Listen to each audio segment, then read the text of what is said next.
लेकिन अगर किसी को मौत की सजा है और विषय ऐसा है जिसके कानून का उल्लंघन किया है उन्होंने कि वो स्टेट गवर्नमेंट उस पर कानून बना सकती है, तो ऐसे विषय में भी राष्ट्रपति उनको डेथ सेंटेंस से राहत दे सकते हैं। इसके अलावा जो कोर्ट मार्शल है, जो सैनिक अदालत है, उसके द्वारा दी गई सजा पे भी अधिकार राष्ट्रपति को है, उसको माफ करने का, कम करने का, राहत देने का, बदल देने का। अब हम ये देखते हैं कि इनमें फर्क क्या है। इन टर्म में माफ करने का क्या मतलब है, पार्डन करने का क्या मतलब है। पार्डन करने का मतलब यह है कि उनकी सजा तो माफ होगी ही होगी।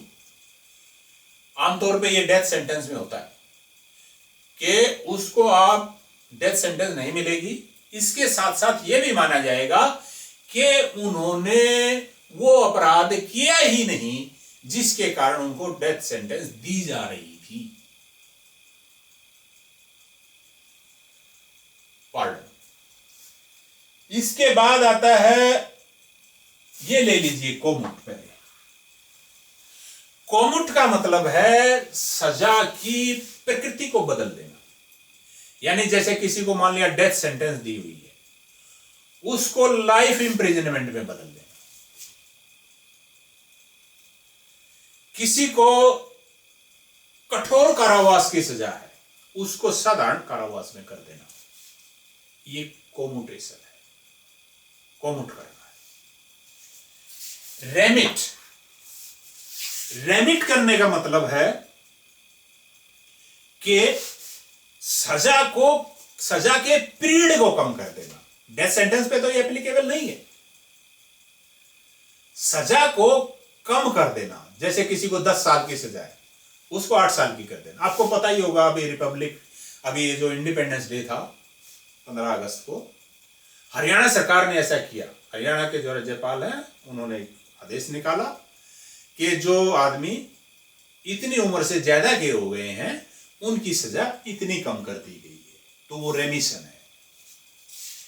इसके अलावा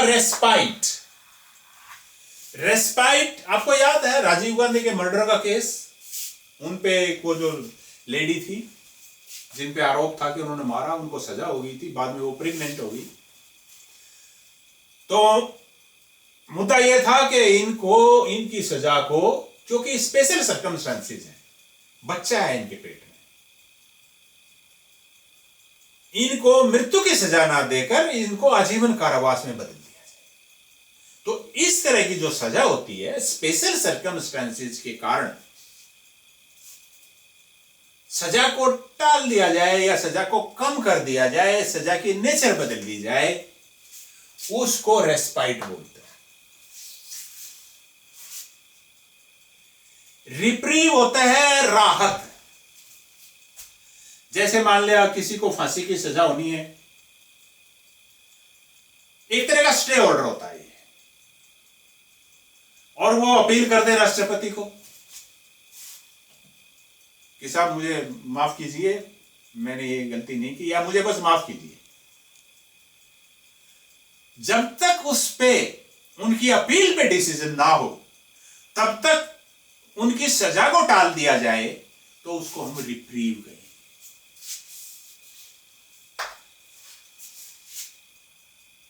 अब थोड़ा सा सोचने की बात यह है कि ये इंटरफेरेंस क्यों है राष्ट्रपति की तरफ से। फिर हमारी जुडिशरी क्या करे?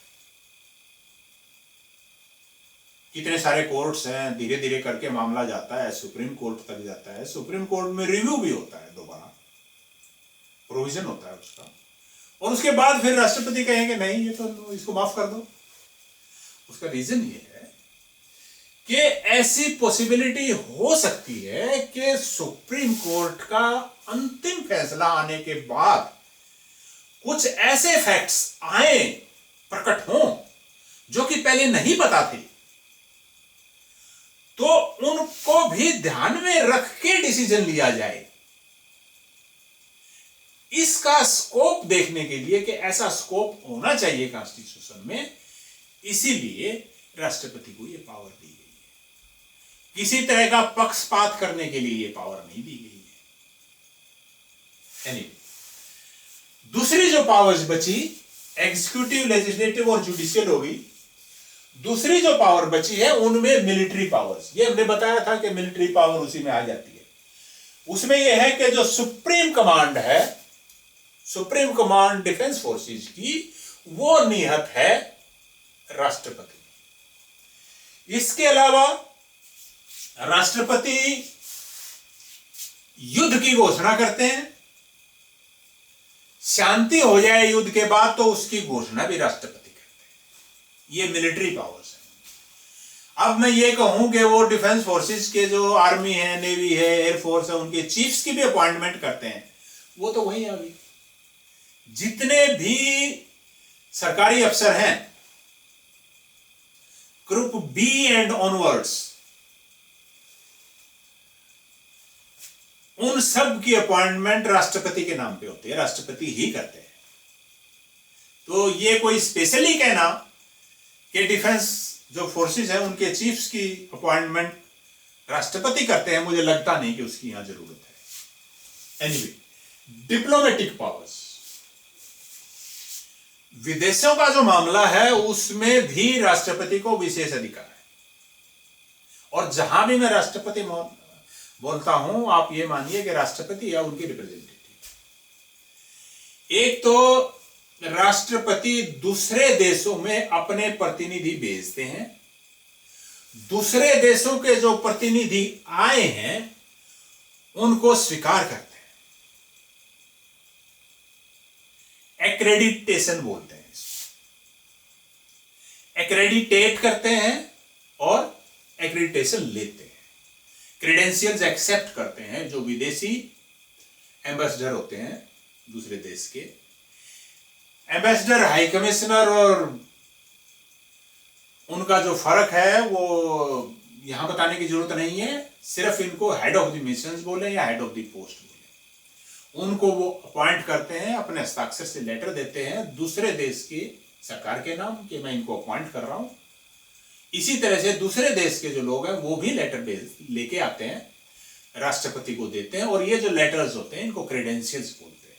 तो जो विदेश के राजदूत हैं, दूसरे देशों के राजदूत हैं, उनके क्रेडेंशियल्स एक्सेप्ट करते हैं और अपने राजदूतों को भेजते हैं विदेश। इसके अलावा इंटरनेशनल जो ट्रीटीज हैं और एग्रीमेंट्स हैं वो राष्ट्रपति करते हैं, संसद की अनुमति के बिना करते हैं, बाद में संसद की अनुमति आती है। ये डिप्लोमेटिक पावर्स। इसके अलावा जो फाइनेंशियल पावर्स है, फाइनेंशियल पावर में आपको थोड़ी देर पहले जिक्र हुआ ही था कि कोई भी मनी बिल जब तक इंट्रोड्यूस नहीं होगा, जब तक राष्ट्रपति उस पर स्वीकृति नहीं देंगे अपनी। इसके अलावा जो एनुअल स्टेटमेंट ऑफ एक्सपेंडिचर है, जिसको बजट बोलते हैं, वो भी लोकसभा में तभी आता है जब राष्ट्रपति उस पर अपनी स्वीकृति दे देते हैं। इसके अलावा सीएजी और फाइनेंस कमीशन, इनकी रिपोर्टें राष्ट्रपति लेते हैं और वो उस पर डलवाते हैं संसद में, सदन में।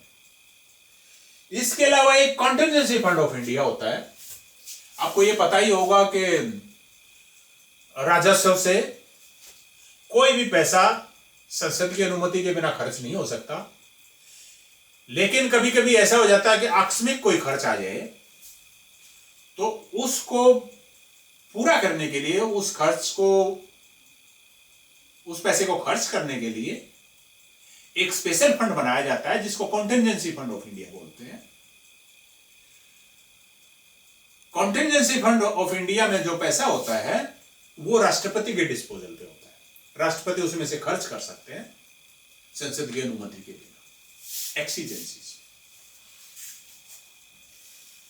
इसके अलावा उनकी कुछ इमरजेंसी पावर्स होती हैं राष्ट्रपति। इमरजेंसी पावर्स का मतलब यह है कि वो देश में इमरजेंसी लगा सकते हैं।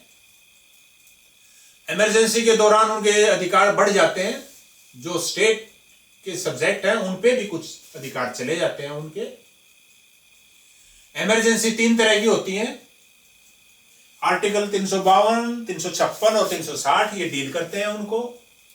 352 में जो इमरजेंसी लगाई जाती है उसको आमतौर पे नेशनल इमरजेंसी कहा जाता है, कई बार लग चुकी है। 356 में जो इमरजेंसी होती है वो किसी स्टेट गवर्नमेंट, किसी स्टेट में लगाई जाती है। जब राष्ट्रपति को लगे कि अमुक राज्य की सरकार कानून के हिसाब से नहीं चल पा रही है, तो वो उस सरकार को भंग कर सकते हैं, और ऐसे भंग होने की स्थिति में उस राज्य में यूनियन गवर्नमेंट का शासन हो जाता है। इसको आमतौर पे प्रेसिडेंट्स रूल बोलते हैं। आर्टिकल 360 में फाइनेंशियल इमरजेंसी का क्वेश्चन है। जब फाइनेंशियल इमरजेंसी होती है, देश के अगर वित्तीय हालत खराब हो जाए तो राष्ट्रपति डिक्लेयर कर सकते हैं कि फाइनेंशियल इमरजेंसी है। और जब फाइनेंशियल इमरजेंसी हो तो सभी की, जितने भी सरकार के लिए काम करते हैं लोग, सबकी तनख्वाहें कम हो सकती हैं, उनके वेतन कम हो सकते हैं। इसके अलावा कुछ और स्टेप भी सरकार ले सकती है फाइनेंशियल स्थिति को ठीक करने के लिए। ये इमरजेंसी की पावर हुई उनकी। बस मेरे ख्याल से हो गया। अब राष्ट्रपति के प्रिविलेजेस में एक बात बताएंगे। देखिए, राष्ट्रपति को एक प्रिविलेज है, प्रिविलेज तो बहुत सारे हैं, मेंशन करने लायक ये है कि उनको किसी भी एक्ट के लिए, किसी भी जो उन्होंने काम किया है, राष्ट्रपति रहते हुए उन्होंने काम किया है, या उनके नाम पर जो लोग थे डेलीगेटेड, जिनको पावर थी, उन्होंने काम किया है, उस काम के लिए राष्ट्रपति को आप कोर्ट में नहीं खींच सकते। एक तो ये है। दूसरी ये है कि अगर कोई क्रिमिनल केस उस व्यक्ति के अगेंस्ट है जो कि निर्वाचित हो गया है राष्ट्रपति पद के लिए, तो वो केस खत्म हो जाएगा। और जब वो राष्ट्रपति अपने पद पर हैं, उस दौरान उनके खिलाफ कोई भी क्रिमिनल केस फाइल नहीं हो सकता। ये भी उनको प्रिविलेज है। यानी अगर राष्ट्रपति महोदय की गाड़ी आ गई है और आप खड़े हैं, आपकी गलती भी नहीं है, अगर आप किसी कारण से आपके ऊपर से गुजर गई वो, तो आप उन पे केस नहीं कर सकते। विशेष अधिकार। सिविल केसेस में भी राष्ट्रपति के अगेंस्ट ऐसा कोई मुकदमा दायर नहीं किया जा सकता 2 महीने का नोटिस दिए बगैर, कि जिसमें राष्ट्रपति से कोई राहत मांगी गई हो। ये उनको सिविल केसेस में प्रिविलेज है। तो मेरे ख्याल से आज का सेशन आपको कुछ प्रोडक्टिव लगा होगा। बताइएगा, कमेंट्स में लिखिएगा। थैंक यू, नमस्कार।